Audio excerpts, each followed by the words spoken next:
For the first time in more than 30 years, Japan is resuming commercial whaling despite an international outcry. Japan's last commercial hunt was back in 1986, but it never really ended. Whalers have killed hundreds of whales every year since then. CNN's Ivan Watson reports. Two brothers on the hunt, searching for the world's largest living creature, whales. Captain Mitsuhiko Maeda, age 73, and his younger 71-year-old brother, Saburo, lead a whale watch for Japanese tourists. Go! It's cold, it's windy, and it's wet.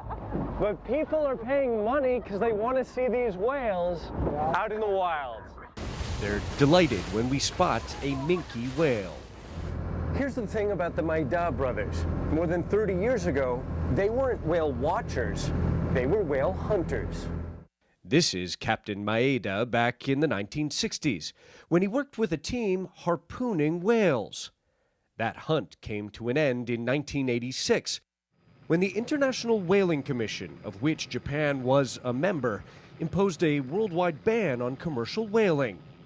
That decision was unacceptable, he tells me, because suddenly we lost our jobs. But in fact, some Japanese whalers continued killing hundreds of whales every year, mostly in the Antarctic, under a special permit classifying the hunt as scientific research. Animal rights groups and some Western governments condemned the practice. Last year, Japan announced its abrupt withdrawal from the International Whaling Commission, declaring it would resume commercial whaling again within its own coastal waters starting July 1st. I was waiting for the day for the commercial whaling to restart again. Kiyoshi Ejima, a lawmaker and passionate supporter of the whaling industry, applauds the decision. It's a victory for you. Well, I shouldn't say victory. It's a start-off, kick-off point. Do you eat whale meat? Sure, of course. They're also celebrating the new whale hunt here at Taruichi, a Tokyo restaurant that specializes in dishes like whale sashimi, whale steak, and fried whale. The owner inherited this whale meat restaurant from his father. I hope the young generation that did not eat whale meat will inherit this culture and learn to eat it again. After World War II, whale meat was a vital source of protein in Japan.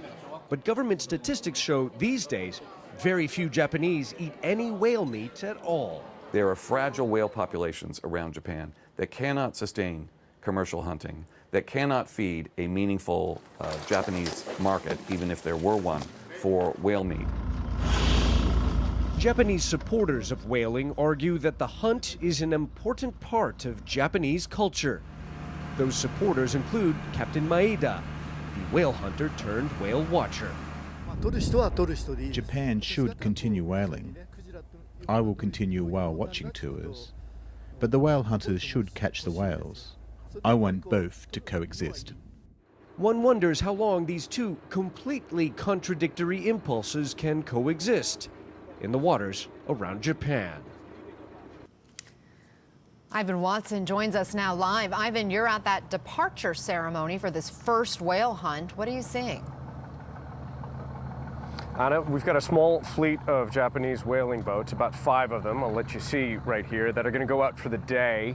You got lawmakers here, government officials, the mayor, who are all going to see them off. In case you've never seen a whaling boat before in Japan, the crow's nest is where the crew, the hunters, spot whales on the water. And then the harpoon guns in front, the weapons, are currently covered up by tarps. And those will be used potentially to bring in prey this evening. The Japanese government subsidizes whale hunting to the tune of around $50 million a year. Some animal rights conservationists think this is a good thing because it may be a sign that the government will increasingly remove those subsidies and let Japanese whaling die a natural death the way other whaling industries for other countries around the world have over the last several decades. Anna. A very eye-opening report. Ivan Watson, thank you for sharing it.